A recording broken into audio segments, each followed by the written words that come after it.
What's going on, people? We are Tottenham TV back here for another match preview, and it is Tottenham against AZ Alkmaar under the lights at the Tottenham Hotspur Stadium for our third European game of the campaign, and another chance to keep that 100% record going. Oh, it's our third or fourth? Third. So we're one of only 5 teams that have kept the 100% record so far. We'll get into the nitty-gritties of the game in a minute, but I just want to say welcome to the stream, and we're going to get into the predicted lineup up first. This stream is brought to you by SofaScore, so please do go to the description below, download the app, or you can use that lovely QR code at the bottom right-hand corner of the screen as well. But without further ado, let's get into the predicted lineup. In terms of the team news after Ange Postecoglou's press conference, what have we got? So, obviously Jed Spencer's ineligible, so he's not available for this game. Wilson Odebear was seen in training today, so that's really positive news. And Andrew was asked about him in his press conference, and he said he should be in the squad and get some game time. It doesn't sound like he's going to start, but he said game dependent, he will get some game time. It sounds like if we're winning, he'll come on, essentially. And I guess the biggest news was Heung-min Son was not seen in training today, giving a lot of panic to a lot of Spurs fans as to his fitness and whether his availability. Ange did allay those fears a bit in his press conference, saying that he was never going to be involved on Thursday, so basically they're going to try and keep him fresh for Sunday, so he's not going to be playing tomorrow, essentially. But he said he was a bit sore after the game against West Ham, so just wanted to be careful with him. Yeah, and I think it's right to do so. After just coming back, making such an impact in the game against West Ham, you want to just err on the side of caution with Sonny and be in there for the really big games. Yeah, but I wonder, does that mean he hasn't been training all week? Yeah, it's a good point. It's hard to know, isn't it? Because we only know about the training session today because that's the one caught on camera. I'm sure they have been training during the week. Yeah, I'm sure they have. I'd assume. I mean, the game was Saturday. Obviously, Sunday they'd probably have off, and then I'm assuming Monday, Tuesday he'd be training. Yeah, did he say in the press conference that he felt sore after the game, or he felt sore after training? I'm pretty sure he said after the game. He said after Sunday. If he hasn't trained all week, then that's more of a concern than just about today. Yeah, he said after the weekend. He said he felt sore after the weekend. I mean, if he's still feeling sore, then after the day after the game, that is a bit of a concern, isn't it? Yeah, so maybe there is doubts about him on Sunday. I don't know, but we'll have to wait and see. But yeah, I'd assume if he's feeling sore today and hasn't trained, that implies he hasn't been training all week, or unless he has been training and just, don't want to overdo it. I don't know. Yeah.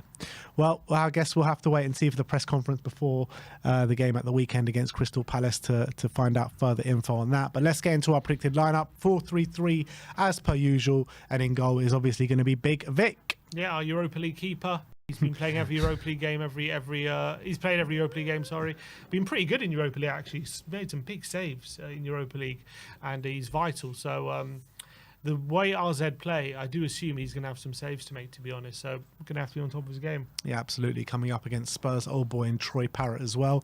At right back, I think Pedro Porro is probably going to get a bit of a rest in this one. So we're siding with Archie Gray to step in at right back. Yeah, so Porro did play the last Europa League game. So yeah, we're assuming Gray. Obviously, Gray needs minutes. He needs to start games. He's looked good whenever he's played. And we're going to put him at right back for this one, albeit last couple of appearances he's played now was left back. West Ham, he came on a left back. Obviously, Ferencváros started at centre back, then moved to left back. But we do think he's going to play right back this one. Yeah, and also because the fitness of Destiny have been kind of up and down throughout the season as well. And Pedro Porro's kind of had a smooth sailing into the season so far. Right centre back, we are going to go for Radu Dragusin. Obviously, he hasn't filled Spurs fans with that much confidence in terms of the Coventry game. Karabag game, he got sent off after 7 minutes, so I think Dragusin just for himself needs a big performance. Yeah, so is this his first game since Karabag? I think probably first start, but is it his first appearance? I think it's his first appearance, yeah. I think he might have come off the bench in one game. I can't remember off the top of my head, but yeah, he needs to get back into the swing of things, and it's important for him to show what he's capable of when he's on the pitch. Obviously, the last game for him, his last start ended abruptly, and it was a massive shame for him, but at the end of the day, he made a big mistake and he has to own that. But let's hope he can kind of step up in this one. Yeah. And alongside him, we're going to go with Mickey van der Ven. I was thinking Mickey wasn't going to play this game, and I'd prefer him probably not to play the game. But seeing as he has done the press conference, it usually goes hand in hand with starting the game.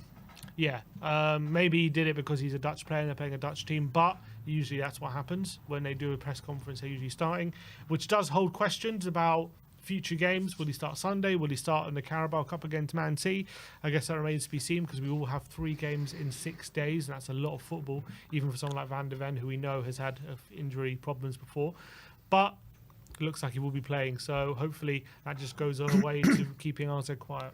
And then to make up that back four will be, I think, the Europa League ever present so far in Ben Davies. Yeah, we think we're going to put him at left back. Obviously, a doggy has been playing a lot and didn't look so comfortable against Brighton, although came back against West Ham. Looked okay after an early mistake. So I think Ange's going to try and give him a rest, and if it's not working, I guess you could always bring him on, but we're going to put Davies in. Yeah, with Ben Davies as well, you'd assume he'd probably have the captain's armband on the night as well. I think, I think he's done fairly well in Europa League so far. Obviously, he started at left back, I believe, in the last game, and then moved back to centre back because Archie Gray looked a bit out of sorts at centre back. Then he moved over to left back, but we do think that he does come back in at left back in this game. Moving on into the number 6 position, we're going to go with Rodrigo Bentancur on the back of the really top performance from Bissouma in the weekend. We think that he's going to keep Bissouma again for the league game on the weekend and stick Bentancur in Europe. Yeah, it was a slight surprise, wasn't it? Bissouma got the nod on Saturday. So, given that, obviously, I think he's going to want to keep that position fresh. And I think Bissouma then is probably going to start on Sunday. So, Bentancur gets the nod on this one. Moving on into the midfield, the number 8, we're going to go for Pape Matar Sarr, the Europa League Messi, scoring every game at the moment. Yeah, absolutely brilliant. And he's playing so well. Had a brilliant second half against West Ham, following some good form on international duty and good form before the international break, coming on against West Ham, Man United and getting an assist, and Karabag scoring a goal, and Ferencváros as well. So he's in a good run of form. It's good to keep that momentum going.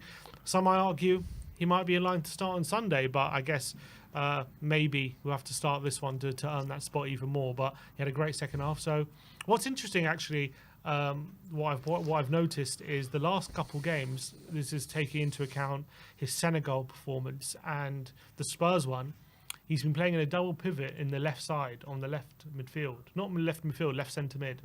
So I wonder if that's something that Ange has looked at, because he came on against West Ham and moved to the left. Obviously, Deki plays on the right, but he was on the left. He was definitely on the left for Senegal. And I wonder if that's maybe something Ange is looking at. Potentially. Has Bergvall usually been on the right or the left? I think usually on the left, usually like where Madison plays. But there's no reason why he can't play on the right, I guess. No. So maybe the next player that we're going to talk about is Lucas Bergvall. So maybe it will be Bergvall on the right and Pape Matar Sarr on the left in the centre position. And I think Bergvall as well, I wouldn't say I've been extremely disappointed with him, but I feel like his performances maybe hasn't been as strong as maybe the flashes that he's shown in the early stage of the season. I think he's been fine. I think he's an 18-year-old kid. He's still finding his way at Spurs, and I think he's been pretty good actually for his age, to be honest. So I'm pretty happy with him.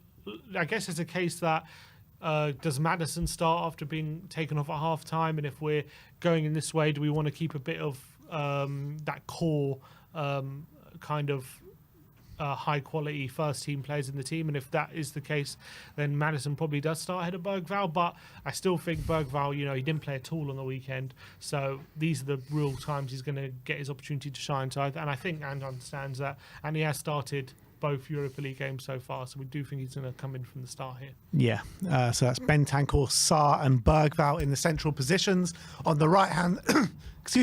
on the right-hand side of the attack is going to be the star boy, Mr. Mikey Moore.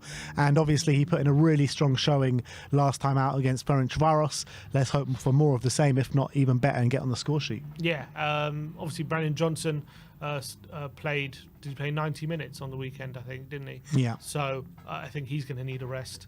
Mikey Moore obviously had such a great outing for Andras, albeit didn't get a goal or assist, but obviously went close a few times. And I think a lot of people are obviously going to be looking at him in this one, and very, very excited to see him again. Also in front of the home crowd is a different kind of atmosphere. Hopefully that even boosts his confidence. Again, same with Bergvall, didn't play at all on the weekend, so it should be fresh for this one. And I'm just very, very excited to see Mikey Moore back on the pitch, and let's hope he starts on the right. Yeah, absolutely. In the number 9, we are going to give a rest to Big Dom Solanke and Richarlison in line for his first start of the season, I believe. Yeah, he spoke about Richarlison in his press conference. He was asked, is he ready to play? He said he's had 2 good weeks of training and he's, ready to get going, which was a bit different to his answer to Odebear. So that it does imply that maybe he's thinking about starting Richarlison and not Odebear in this one. Obviously, Richarlison has had such a disrupted season so far with injury. Ange is saying thinks that it is behind him. Hopefully, we get a fully fit Richarlison, because that could be very, very valuable to us. And I think on this case, I do think Richarlison's probably going to start. I wouldn't be surprised if, on the hour or half time, Solanke comes in, just because I think they want to ease Richarlison back into the fold. But I think he'll definitely play a lot of minutes. I think it's probably going to be from the start. But I wouldn't be surprised if maybe Solanke starts and Richarlison comes on, with a big chunk of the game to go. Yeah, it'll be important for Richarlison just to get those minutes in his legs, because he's been in and out, well, pretty much out for the whole season so far. Last season played with injuries. They wanted to err on the side of caution with bringing him back, and if we're led to believe he's been fit for a while, actually, just getting back to full fitness. So it'll be good for him to get those minutes in his legs, and if he does start, I'm backing him to score as well. On the left, to make up that final 11, we are going to go for Timo Werner. There is a slight chance for Odebear to start this game. He is back and he has been training in, and Ange says he is available for selection, but we think Werner will just about get the nod, with Odebear getting some minutes at the end. Yeah, I mean, Ange said when asked about Odebear, he said that he's obviously been back in training for a week, but he said it's game dependent on his minutes. So that implies he's not going to start and he will come on depending on how the game is going. He's what on his minutes? It's game dependent. He was asked, is he ready to get minutes in this game? He said it's game dependent. So that implies he's not going to start. So I do think, obviously, with Son not playing, we obviously probably pretty much just leaves Timo on that left-hand side. He's kind of the only one at the moment, to be honest, who's really not playing that well. And obviously, it's a shame, because he's a player low on confidence, and I don't want to keep bang on about his lack of quality and how frustrated he can be. But at the end of the day, everyone else in the team at the moment does seem to be going through a good period. If I look at the overall who's having good seasons and stuff, he's the only one who I'm like, maybe Romero as well, but he's the main one who you can probably point to saying you've just not really had any good games yet, and you need to start upping your game. So hopefully he can do something in this game, boost his confidence, because you can just see when he came on against West Ham, so low on confidence, again dribbling off the pitch, doing things that when Werner's at full flight, he's not doing. So let's just hope this can be a confidence-boosting game for him. Yeah, I mean, on Werner, he has had a couple of performances, against Manchester United, and there was another one in there where he's doing all the right things up until he gets into the 6-yard box, or when it comes to that crossing, when it comes to that shooting. And I think that's just what Werner is, to be honest. You're looking at him, this is what he's shown over the past, ever since he's had those big seasons at RB Leipzig. That's what he's shown to be. And last season he had moments where you would think it would boost his confidence, but then he just reverts back to type. So I think that's just what Werner is now. Yeah, hopefully you're wrong. Hopefully I'm wrong, yeah. But let's run through that team with you guys one more time. This is our predicted lineup to face AZ Alkmaar in our third Europa League game tomorrow night at Tottenham. It's Vicario in goal, Archie Gray right back, Ben Davis left back, Van der Ven and Dragoshin centre back pairing, with Rodrigo Bentancur, Pape Matar and Lucas Bergvall as the middle three, with Mikey Moore on the right, Timo Werner on the left, and Richarlison up top. So that is our predicted lineup going into the game, and let's get straight into it. Let's go into the match preview. You're looking at it. It is Troy Parrott coming back to his former club very soon after leaving us. Obviously, he had a very good loan spell last year, but he's going to want to prove a point to us, isn't he? Of course, and he's had a decent start to the season for RZ as well. He scored, I think, 6 league goals, 4 of them in one game. I can't remember who it was again. Was it Heerenveen, I think? So he's obviously come back with a point to prove. He said multiple times his goal was to make it at Tottenham and be a Tottenham striker. Unfortunately, it didn't go that way, and we've got now other young players in that position who looks like we want to move forward with, like Lancashire, and maybe Dane Scarlett's still part of the team as well.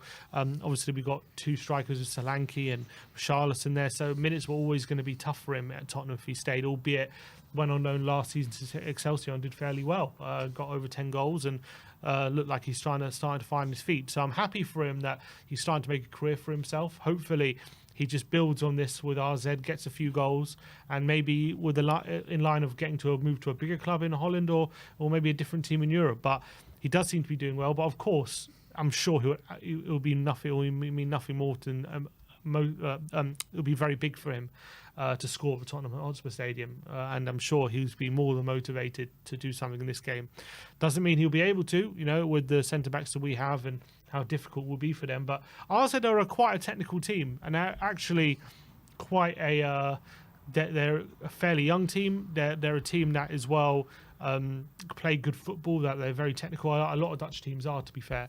And I was watching an interview with a Dutch journalist, and he said they're very much like the Brighton of the Eredivisie, where they always look for very much young, talented players under the radar and develop them, and then they usually go on to bigger things, and they're very good at it, and they usually have a good crop of talent every season. So I'm expecting a big game. I'm expecting, a tough game, and I'm sure Troy Parrott will be more motivated more than anyone to do something special. Yeah, especially back at his old stomping ground for sure.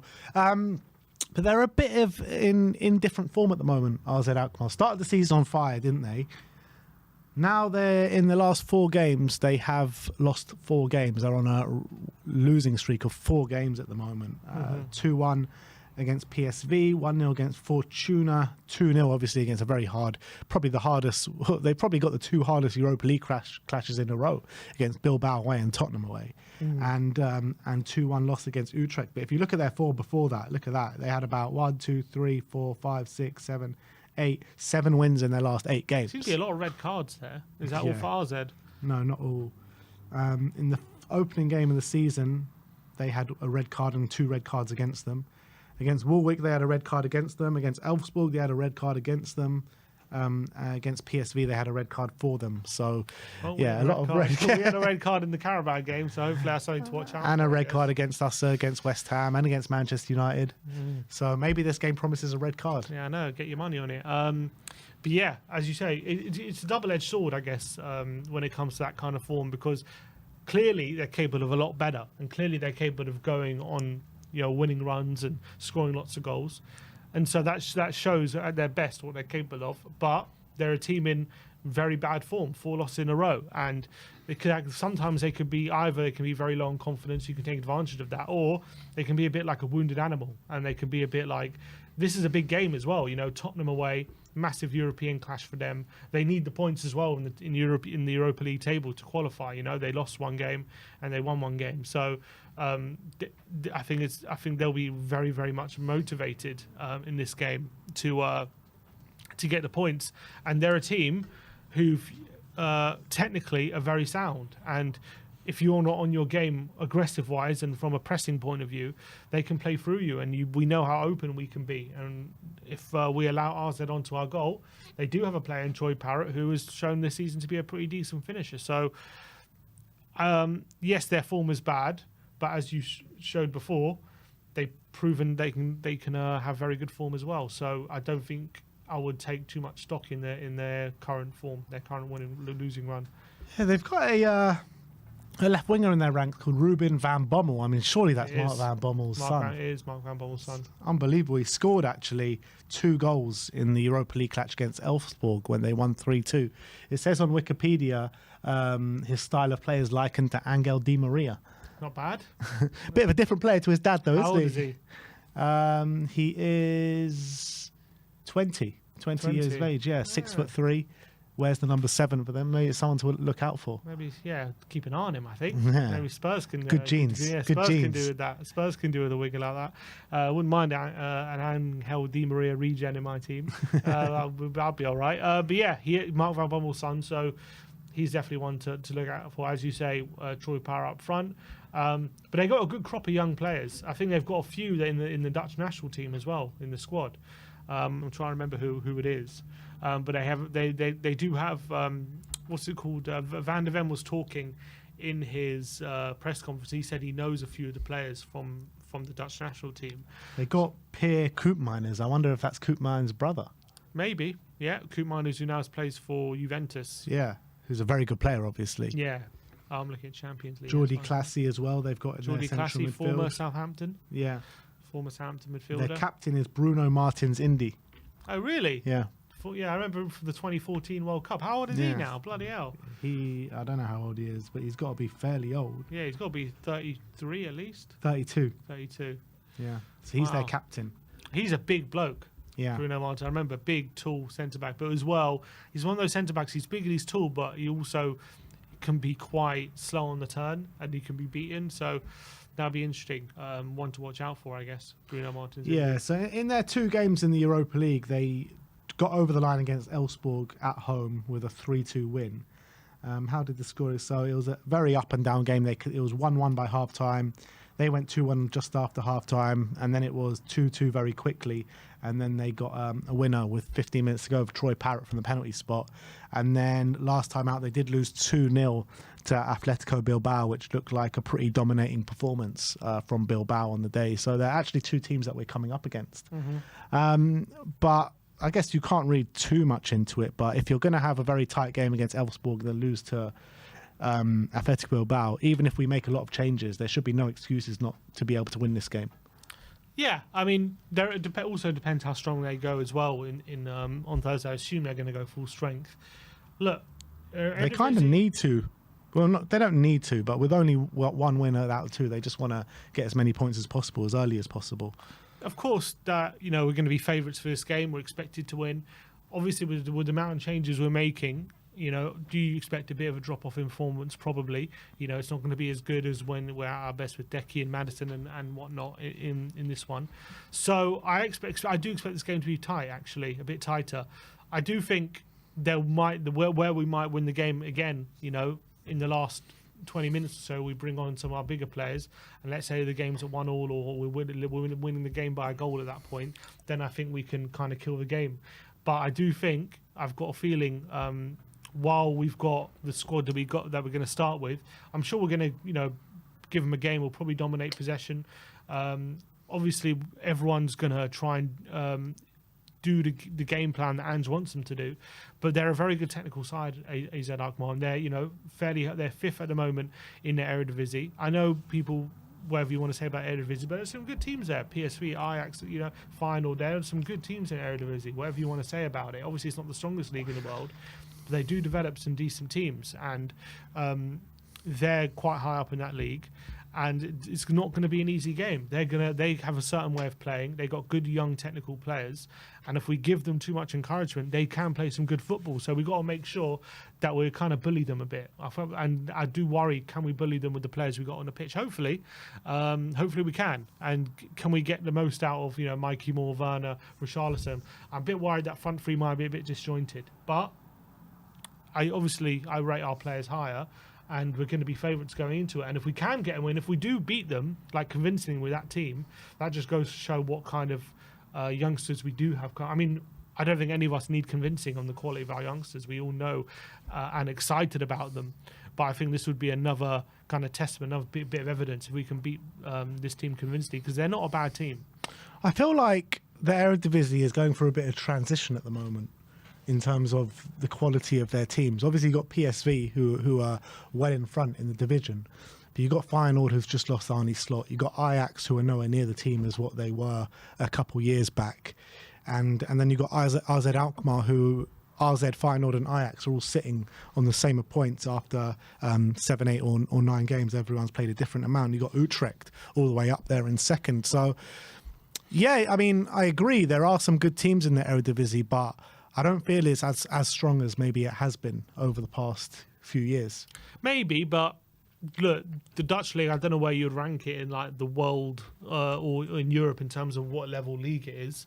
But You saw how we went to Ferencváros and we had our struggles. It wasn't an easy game. Like these teams are, they're in Europe for a reason, and especially when you're coming from a decent league like from the Dutch league. I know it's not the best league, but it's a lot better than some of the other leagues that are represented in this competition. It'll probably be one of the stronger leagues, actually, probably, because there's a lot of leagues from like Hungary and other things which, a lot worse than the Dutch league. The Dutch league's actually, probably in the top, I don't know, 7 or 8, I guess, leagues.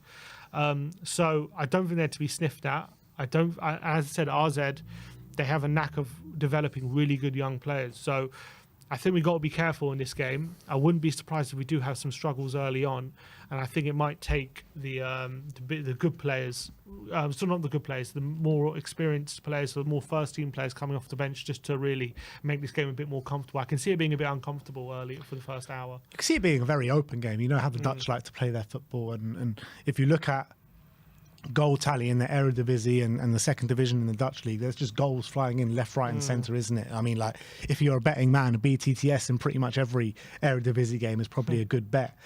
So how many goals have they got? 18 goals in 9 games. How many have they conceded? 7. It's not bad. 7 in 7 or 7 in 9. 7 in 9. Yeah, which is fairly good. I mean, that is inflated because in one of the games against Heerenveen they scored 9, didn't they? Oh, did they? Yeah. Oh, there you go. Was that the one he got 4? Yeah, so Troy Parrott scored 4 that day, and they won 9-1. Okay, so 10 in the other 8 games, which is actually not as impressive. But I still expect this to be a fairly open game. Like I expect goals probably. I said in the preview of last Wales on Spurs 2-0, but I'm kind of talking myself into a bigger scoreline now. And I think Spurs are going to be able to open them up, and with our kind of makeshift backline, I know Mickey will be there, and he'll probably stem the tide a little bit, but with a kind of makeshift backline, I expect them to be able to open us up as well. But I think we should be able to stamp our authority on it come by the end of it for sure. I'm looking at how they played when they played Bilbao. Does seem Bilbao dominated the majority of that game. Bilbao played a very strong team though. They pretty much played like their first 11. Nico playing, Inaki playing. They won 2-0. Was an absolute battering. In terms of the stats and stuff, Athletic Bilbao had 17 shots to RZ's 5, and Bilbao had 5 shots on target compared to RZ's 2, and 2 big chances. 1.42 xG for Bilbao, only 0.37 for RZ. So it was a convincing win, but that's with Bilbao's first team. Would you say Bilbao's first team is worse than our second team? Probably not. No. So it might be a bit closer game. But then again, you can look at it, and they played Elfsborg and had a very tight game against them with a lot of goals, 2 goals conceded. And you would probably say that our second team is probably a lot better than Elfsborg's first team. Yeah, but they battered them really. Elfsborg. I mean, I'm looking at the stats. 2.7 actually to 0.14. How the hell did Elfsborg get 2 goals? They had 16 shots at Elfsborg's 3, so it was a bit of a battering. I think the scoreline doesn't really tell the full story of that game. I'm looking. So, I mean, look, to me. It tells me they're not a bad team. Do you remember any fixtures? Have we ever played them? I've got a feeling we did, like back in. Have we ever played AZ? Do you not play them like back in like 2007? I think it was an AA team, maybe. Maybe it was an Alkmaar. I've got a feeling we did play them, but I can't put my finger on it. Let's have a look. Let me go on to this. Let's go to Tottenham.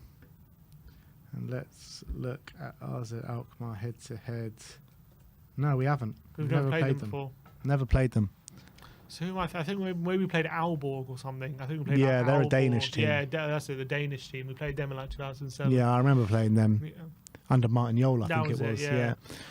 So that's what I'm thinking of. But yeah, so okay, we never played them. We, I think our record against Dutch teams is pretty good though. I remember obviously Ajax we beat comfortably. I remember beating what was their name? Not 10. We got knocked out the Europa League to PSV, didn't we? With Gomez putting in a worldie. On penalties. What's that Dutch team? I just remember that volley. Was it from Berbatov or Steedmar Bronk? And Gomez saved it towards the end of the game. Exactly. Yeah, Berbatov obviously scored, and then Malbronk, it was a volley from the edge of the box. He tipped it over. Yeah. Obviously PSV played in the Champions League and the run to the the final. It's always been difficult games against PSV. Yeah, we drew, I think, 2-2 at their place. Oh, do you remember that night? Oh my God! Away at Eindhoven, we were in Eindhoven, and we were just sitting in a cafe after the game, and we were just like, "Oh, that's it. Champions League is done. We're out. We're out." And we ended up going to the final because we had 1 point from 3 games. Yeah. But yeah, we ended up. I think we beat them obviously at home with two late goals, so it kept us alive. And there's obviously a big history with Spurs and Feyenoord as well. Yeah, Spurs and Feyenoord in the UEFA Cup runs. Yeah, beat them in the final, 72, right? And we beat them in the final, and we also was it 72 or 84? 84 was Anderlecht. Anderlecht. Did we play them on the run to the Anderlecht game though? Maybe. And we played them more recently than that though, haven't we? Feyenoord. I'm pretty sure we've played them in the recent history. Feyenoord. I can't remember a Feyenoord game. Did we play them in like a one-off Europa League game back in like when it was UEFA Cup maybe? Yeah, maybe. I can't remember off the top of my head. But if you look at the league table of the Europa League, if you bring it up, you see that Spurs are one of the only teams with a 100% record. So Galatasaray actually don't have that 100% record anymore. But Anderlecht, FCSB, Tottenham, Lyon and Lazio are the only teams with the 100% record now. I mean, I don't know how if it also makes sense for Europa League. Obviously, how many teams are there? 1, 2, 3, 4, 5. There's 6 teams with a 100% losing record at the moment. But I read yesterday somewhere that with Arsenal, because Arsenal won yesterday, they're now guaranteed to finish in the top 24, and that's with 7 points. So I wonder if 9 would do it for Tottenham just to be in that top 24. You would assume if we win tomorrow night, that should be done and dusted, at least into the 24. Yeah, at you'd least. think so. You'd hope so, because obviously Elfsborg to come at the lane as well. Obviously, the hardest games are to come: Roma, Galatasaray, and Hoffenheim. 3 difficult games, but Elfsborg we should win. And what's the other one? Is there another one there? So Roma and Elfsborg are the 2 home games left. Oh no, that's it. Yeah, just 4. Rangers we got. And Rangers away, also a tough game. Yeah. So we do have some really tough games actually to come. So all those teams actually that haven't really had that good starts to the. So Roma have got 1 point from 2 games. You've got Rangers who have got 3 points from 2 games. Galatasaray obviously are topping the group at the moment with 7 points from 3 games. So I think they played last night. They must have drew. I think they're drawing now. I think that's is that they're playing right now? Yeah, I think they're playing right now. What, 4 o'clock? Yeah, I think so. Isn't it 5:45 or 8? Let me see. Yeah, playing 1-0 up against Elfsborg. Oh, right. Icardi. So they've got some good players, Galatasaray, don't they? Osimhen, Icardi, Mertens, Torreira, Yilmaz. Going there Sanchez. in Istanbul, that's going to be our hardest game of the group phase. Yeah, but at the end of the day, if we can lose 1 game, it's not the biggest deal. Yeah. But obviously, I don't want to lose. Still back us to go there and get a result. Of course, we're going to be favourites, but, we can lose the game. It's not the end of the world. But yeah, it's going to be tough. But yeah, I mean, look, it's going to be a fairly difficult game tomorrow night. RZ are going to want to, really get some points on the board and maybe kickstart their Europa League campaign and finish in that top 24.